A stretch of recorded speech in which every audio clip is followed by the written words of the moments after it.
Hello, everyone. Welcome back to Spider-Man on PlayStation. Because we have like 50 different games that are just called Spider-Man. So continue the joke as we can. Spider-Man for the Game Boy Advance. Yes. Spider-Man for the Atari 2600. Yes. Oh no! Oh, I forgot that was. Even Oh a thing. no! What? Oh no! Flashbacks. I played that. You played you played Spider-Man for the Atari 2600. Yeah, it was one of the games my dad had on his. Jeez, So share with the class. it was awful. Okay. As most that Atari was a games really- tend to do. Yeah, I'm most sure book extremely report. surprised that Spider-Man for the Atari 2600 was bad. This shocks me. It's like 90% of games made for the Atari, for the old school Atari systems that aren't like Qbert or something, are awful. But that, Licensed garbage. Yes. Yes, It's but almost like no one had any idea how to actually make games back then. Yeah, it got, but well, no, that's not strictly true. I mean, I can go back and play PC games from that era, because they aren't that much farther away from what the Atari 2600 and the like could produce, graphically speaking, but they tend to have more going on. And it tends to come together better. Atari games definitely were made to replicate the arcade experience just at home. Yeah, they had a stick and two buttons, or maybe a stick and one button. No, you didn't Yeah, need those are two buttons. Oh, What you're sort living- of living fancy, Yeah. sort of life are you living there, man? But like, Golly, yeah, Nintendo, how come your company lets you have two buttons? but like on PC, you had like a million buttons and a mouse, and as unwieldy as it was to have the K button be the climb button, and the R button be the ready weapon button or Wait, something, why and K have for climb and not C for climb? Did they not know how to because spell? because C was for It's something else that Mortal actually Kombat started. type. God. No, because C was always going to be for something else that started with C, like maybe your character or something. So they had to find a different button that started with a letter, because they hadn't figured out that people don't want their buttons spread out across the entire keyboard yet. That didn't come along. What? So until what? Doom. Are they playing with like their kids' little letter wheel thing? It's like S is for shoot, bang, bang, bang, bang, bang, bang, bang, bang, bang. But like, if you were playing old school Ultima, you'd have to push like the M button for magic or something. And just generally, the controls are all over the fucking place, physically speaking. It's but you know, it didn't really matter so much because the game only ever moved forward when you did. Like, if you moved forward one space, everything else on the map would move one space. That sort of thing. I'm sorry. Quick tangent. But if you're going to insist on having a character cutting carrots, put the extra effort into actually slice the carrots when they're being sliced. Because The usual, they're saying they're not actually doing anything. I do like the running. I do it's like like, the. wow, Aunt May is like, you really suck at slicing those carrots. I do like the running gag that just Peter sucks at cooking. High voltage lines. It's extremely believable that Peter would not know how to cook, even though he is a chemistry major. Chemistry, biology, something, science. He's a science Science. major. Yes. Yeah. Yeah. Because And in comic books, chemistry remember in is- A science guy, remember you in- could say. Yeah, remember in comic books, every scientist is good at every field. They have no divisions. Yeah, so then that means he is a chemist, and chemistry is just cooking, but Well, with I more mean- deadly ingredients. He needs to be good at chemistry because he invented the fucking webs. Yeah, but he's also an Right. engineer, a biologist, a physicist. You know, like Ryan's right. Every single comic book character specializes in every single field of science. You know, I wish more games would do this kind of investigative stuff, like Shenmue style, opening drawers, looking through stuff, but it only ever seems to appear in like specific rooms of specific games. Well, it's because it's when you're playing an action game, they make it just like a simple thing. So. Yeah, I know, but like, I'd like to see more of it. Like, it'd be the perfect thing to experiment with in fucking VR, you know? Well, because we're finally getting to the point where VR games are starting to get like generally interesting instead of just being glorified tech demos all the time. Like I say, being I find it really weird that the photo on the desk looks more like a painting, while the one on the shrine is very photorealistic. Balance. Why are we able to just sneak into his room, by the way? Well, we came in through the vents. yeah. But Yeah. we're in our normal Peter Parker outfit, though. At least we haven't come across a photo, John, that is literally a model taken off of Google and turned into Aquarian. It still has the PNG checkerboards. They fixed that in the Mass Effect remasters. By the way, they gave Tali a proper photograph, so that's Right. nice. But Bonus points if it's just like conceptual art from the art book. I don't know, but it's not a photoshopped picture of a stock model image from Google anymore with 3 fingers now. So that's good. I mean, better than Capcom using the Okami image that has the IGN watermark on From it. IGN, yeah, that's right. The fact that, like, once you notice that, you can't unsee it anymore. No, it's one of those things that I wish wasn't pointed out to me, because now that's immediately what I fixate on. Oh, I'm going to get IGN's Okami on the Nintendo Wii. The one in Mass Effect is particularly egregious though because the photoshopping job is so obvious. Though, like, Quarians have 3 fingers on their hands. Obviously, this woman has 5. So, Oops. so they had to Photoshop her hand, and they did so very, very poorly. Thankfully, it's a scene that you won't see unless you romance Tali. And then I think it's specifically the situation that happens where if you romance her and then she jumps off a cliff because you made the wrong choice on her home planet. You bastard. I hate when the characters say, I see, It's when like, I clearly don't. It's like, can you tell me, Peter? Want to share some of your inner thoughts, Peter? Right here. Come on, Peter. Tell me what to Just do. Tell me the solution. What even is this? I have no freaking idea. Yeah, I just turned the knobs until something happened. Hey, you're like- supposed to make it I look mean- like the yin yang thing, right? Yeah. Yeah, That's, the problem- Oh yeah. there I was like, my brain was just about to click when you said that, and I would I don't just like- fumble around until you find the solution. it's one of those things where one switch turns a bunch of things, and then another switch turns a bunch of other things, and you gotta sort of logic your way around the combinations. Those puzzles always make my brain melt. I like them, but they make my brain melt. Why can't they just be 1, 2, 3, 4? His powers to the others. I want to put the sphere inside the circle hole. Imbue these with his Wait, why did he bring up Jungian psychology just now? Oh, because psychology is a science, and as we all know, Peter knows every field of science. So Because I he mean, is I scientist. mean, I get the connection because Jungian psychology is where the concept of personas come from, and personas is Latin for mask. But why would you bring that up now? Someone went to town in Photoshop. By that, I mean they just The hit the inverse. negative filter once, Yeah. and that's it. So My job's over. Martin Lee is Mr. Negative and also the guy who runs the charity Aunt May Yes. works at. Okay. Yes. Because remember, Peter's villain circle is very small. Yeah. It's You like, can't just have a bad guy. They have to have some weird connection to him and his family. well, that's part of what makes like Shocker or Sandman. Actually, honestly, that's part of why Sandman was so disappointing to me in Spider-Man 3 was because normally Sandman is just kind of like another mook, and then it's just like, oh, we have to make him the guy who killed Uncle Ben because reasons? Question mark. You know, they can't It, just. it's a very, let it was a Olaf very, alone. yeah. Then again, Spider-Man 3 should have been 2 movies, so it was, yeah. It is what it is. It's just one of those, you think by this point Peter would go, there's a new villain in town. I need to check my friends list, see if anyone's gone evil lately.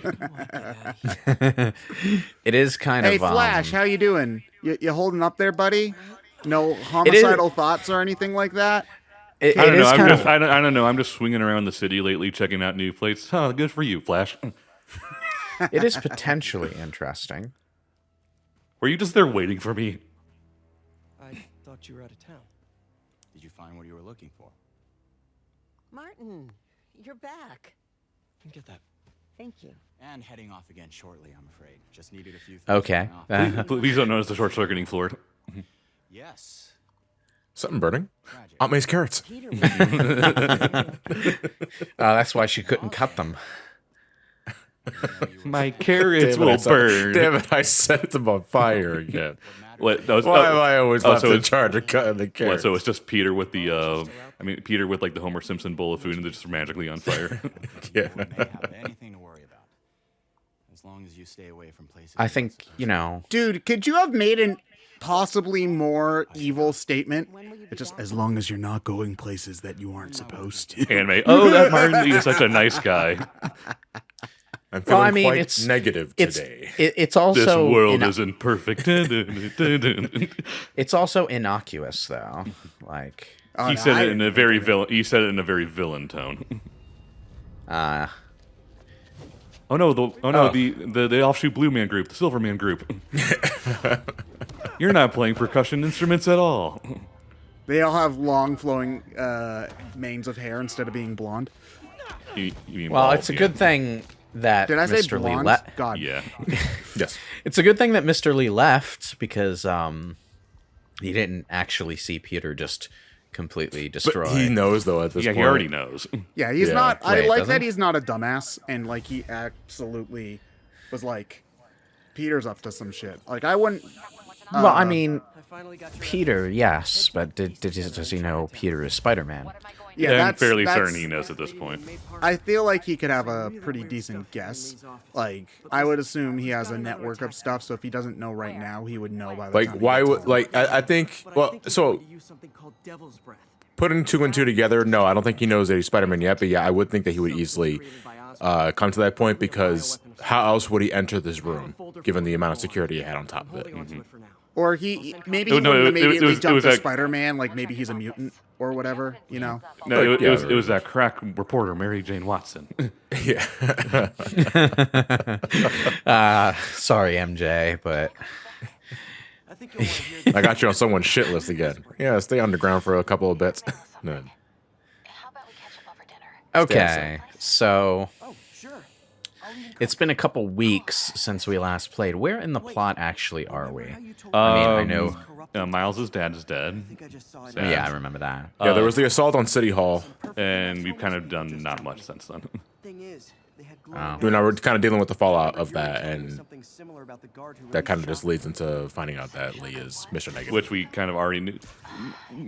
Lee / Mr. Negative is like the most disappointing part of this game because they spent the entire lead up to the release basically trying to build him up as like the bad guy, and he really doesn't matter. Spoiler alert! By the time we get to the end of the game, I think because if everyone wants to argue otherwise, I'm all ears. They really just want to get to the Green Goblin stuff. oh, absolutely, it's just And I feel that they sacrificed kind of the entirety of the Sinister Six to get to that point. yeah, We don't they- even fight they- Green Goblin in this game. they rushed super hard, and it's unfortunate because like now? they could have very easily built up Otto to be Octavius for the next game. Yeah. But instead, you're like, no, we need to do Sinister Six now. It's like, but you have this guy who's actually kind of interesting a little bit. It's like you just like, no, we need to rush through his arc super fast once we actually get to it. It's like they need to, because like to be fair, like again to once again compare this to Batman, you know, we fought a lot of Batman's rogue gallery in the first Asylum game, you know, and I feel that they just wanted to replicate that, but I feel it wasn't as handled as gracefully. Well, we didn't fight that many. We fought Joker because he's the headliner, but we yeah. only really fought Bane and Ivy. we we fought did- Killer Croc too. Fought quote unquote. Well, in Arkham Asylum, the game had the advantage of being in Arkham Asylum, so all the bad guys there were established bad guys. You know, you didn't have to tell their origin story; they were just there. You had Scarecrow, you had Killer Croc, you had Ivy, you had Bane, and they existed. They were already enemies of Batman. The game could just get on with it, but it also had the Joker as a focus. It had a very clear focus point. A central villain. Yes. So It's not like we It- got. it It's all- not like we had the Joker for 2/3 of the game, and then suddenly Ra's al Ghul came out of nowhere.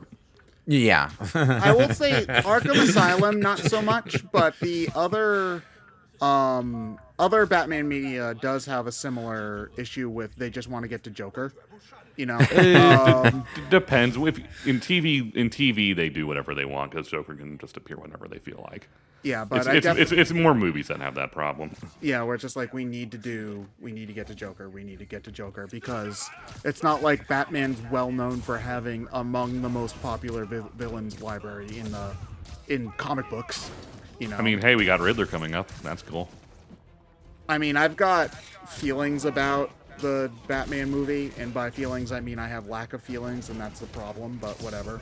That's a different topic altogether. But I think that's one we should discuss anyway. I'm for, just- like I downtime. just feel like it's doing the same shit that they've been trying to do with Batman since Dark Knight. And I will, it's like, Ted, I will agree with you Yeah. on that one. And I'm But just kind of sick it's of that kind- in general, and B, like, why can't they? Why I'm doesn't sick of that in Batman movies in dance general. anymore? I mean, you don't have to have Batman be like fucking Guardians of the Galaxy. Like, it doesn't need to Ted, be that. here's the but- thing. I absolutely agree that it's because I said when Ryan and I were talking about this a couple of days ago. I said it's very Batman, and I meant that as both a compliment and a detriment. Where it's like, I mean, it definitely looks like a regular Batman film. I'm excited anyway because one, I'm a Batman fan, so of course I am. But I also look at it as a palate cleanser after everything we've had from the Justice League debacle. and all that kind of shit. It also feels much more. Whereas the Nolan films were like almost completely grounded, this feels more comic booky in some of the stuff that he's doing. Because like obviously they do clips of him just like not just doing the glider thing, but being way faster about like just leaping from the building. That is This one thing I Batman- hated this- about this- Batman this- in the Nolan films is that it didn't feel like he fought very well. Like, none of the action Yeah. scenes that I liked in the Nolan movies were Batman fighting. It was always like driving the Batmobile and the motorcycle thing and stuff like that. It is shaping up to be a very safe Batman film.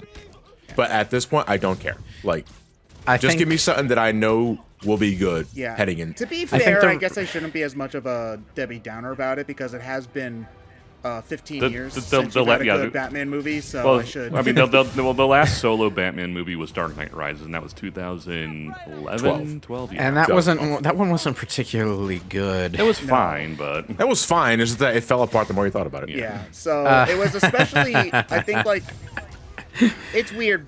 Dark Knight is such a weird cultural zeitgeist in that the movie and superhero landscape is still affected by it, but I know I'm probably a minority on this point, but I start to like Dark Knight less and less every time I rewatch it, and I loved that movie when I first watched it in 2000. It has an intense love of overly long monologues in the same way well, that that's fan Nolan, fiction that's writers Nolan in general, unfortunately. in the same way that fan fiction writers have an intense love of overly long monologues, and I say this with a kind of sardonic feeling of endearment toward the movie, but characters don't stop talking when they start talking. That And the is other a good characters point. There's like 17, and I mean, like, people. I remember when I was in high school and in college, people would like have all three of the Joker monologues, like completely like that. You want to know how I got these scars? Kind of. I Well, feel like it's a movie that had a lightning in the bottle aspect to it because it was really hyped up. There was also the big deal of it being Heath Ledger's last movie and and all of that. I feel like that's not really like a replicable that's not really an aspect to it. But yeah, I feel like, again, I'm also not a big Batman fan, so my opinion does not matter. Is also I'm not gonna I wouldn't say harp. that. I'm not gonna harp the casting thing too much because that more started with Nicholson with Joker, where the whole the villain is a high profile actor sort of thing. Yeah, and I mean, also the Joker is just like many people's favorite comic book villain. It's weird how he's become a prestige role. Yeah. he kind of has. I mean, it's also funny in that in many ways the Joker is also not a particularly deep character. Well, I mean, yeah. it'll always depend on the writer, which I think is what makes him interesting because he can do so many different things. Whereas, you know what you're going to get out of Penguin, you know what you're going to get out of Ivy and things like that. Well, I would disagree with that. I think that you can, like, maybe Ivy less so, but I think you could maybe not very easily. You could make Penguin an interesting villain, and I'll tell No, you why. it's not about interest. It's more Penguin tends to stay in his lane as far as what he's doing. I don't think Ivy's that predictable. I feel like it's easier to predict her. Oh my god, he's using a DualShock. No, it's more like we haven't really had an Ivy-centric adaptation yet. Ivy has always just been sort of a side character. No, the best Ivy Ivy movie. Schulmacher's masterpiece, Batman. No, and That Robin doesn't from count. 1993. That was so doesn't long ago. count. The best, That doesn't I think the best fucking count. I think the best Ivy we've ever gotten is the Harley Quinn show. Yeah, I was gonna say. yeah, but, like- Harley. I honestly, because I think I believe, and correct me if I'm wrong, it takes a lot from her like sort of anti-hero run. Yeah. Yeah. In the comics with Gotham City. And- Sirens. but Was there it Sirens that started that? I think so. There was a weird period in like the early 2010s where a lot of his rogue gallery were turning more anti-hero because the Riddler did that for a while too. Well, That I was think they weird. were leaning into how much it's like people liked anti-hero the Riddler villains. doesn't work for me. But the anti-hero run for Ivy, I'm not sure. Was that around the time of the animated series, or did it just sort of spin off? It spun off because they were pairing her with Harley so much for obvious reasons. But when Harley Yeah. started to become less outright villainous, they kind of had to tone Ivy's thing down in order to Yeah. make her work. Yeah, but I think Ivy became like a much more interesting character in general after that point, because she has this dynamic of, yeah, she's a villain and she spends a good deal of time as one, but she also has a tendency to slide out of that niche from time to time. Like, it's because I think she falls into a big She factor. falls into the Mr. Freeze role of she's not technically wrong on a lot of things. It's just the reality of the situation. it kind of To compare it to Mr. Freeze, actually, because Mr. Freeze's moral anchor was always Nora, his wife. I believe Poison Ivy's moral anchor was always her love of children. Like she does the she does the whole eco-terroristic. I don't well, but I don't follow a lot of Batman, but I thought she was like nature and crap. no, she has a soft spot for kids. Like she will not harm children, Okay. like at all. that makes a certain run of Harley Quinn awkward. Are you talking about when she fucking blew up everyone's gifts and Yes. committed mass murder? Wait, That did- one? Yes. Does Harley Poison Quinn Ivy know about that? Harley Quinn murdered a bunch of children. I wouldn't be so. It was a really edgy sort of. Yeah, nobody liked it. Yeah, nobody likes that moment. It's like one of those betrayals of character that you so often Yeah. see in a Yeah. comic run. So the point I was trying to make earlier when we were talking about like a lot of the other villains don't have the same sort of, no, I don't want to say depth, but like a lot of people don't find a lot of the other villains, Batman villains, as compelling as Joker. Like Penguin was one of the good ones you brought up. I would say that doesn't necessarily need to be the case, and an example I can think of as to why that is, that's actually related to Spider-Man, is Vulture in Homecoming. Vulture is like the most boring Spider-Man villain ever, and he's the first one, so that's really sad. But he's just like a guy, he made wings and he steals shit, and they've never really done anything that's interesting with him ever. Even Spectacular Spider-Man, he's a really one-note guy. And then Homecoming made him like an absolutely phenomenal villain, one of the best. I think I've you're seen I agree. I think you're in this. Yeah. slightly misinterpreting what I'm saying. It's more Joker can fill any role you want him to, whereas Penguin is a mob boss. That's his true. thing. I mean, that So that is true. so but there I is feel like- there is limiters on what you can do with that character as a result. Right. And that's part of what I think makes Poison Ivy interesting, is because she stepped out of her original niche enough that she can fill various roles. And she has that element that Joker doesn't, because Joker is very like unambiguously an unredeemable asshole. He's like he's the villain that basically stands in opposition to the idea that any of these fuckers can be rehabilitated if they're But sent to even prison. he's not a Nazi. I love yeah. that. I love that bit. I may be a psychopath, but I'm an American psychopath. Reminds me of the IRS line from the animated series. Okay, but like Ivy has this dynamic that makes it like pretty like it makes you kind of want to believe that she can be redeemed eventually, or rehabilitated at the very least. Yeah, that's And- what makes a lot of the sympathetic villains. And honestly, Batman and Spider-Man have a lot of similarities in that they do. most of the have a roast lot of most of the sympathetic roast villains. galleries are so. Yeah, like I'd say I'd say Joker's completely irredeemable. I'd say Scarecrow's mostly irredeemable just because he's not technically super insane about it. He knows what he's doing. He's deliberate. It's Yeah. absolutely deliberate. Yeah. yeah. So. Ra's Ghul, Well, kind of. well, Like his well, story is sad, but he has no remorse for his actions. it's so- more the whole thing is like villain's got a little bit of a point there. Yeah.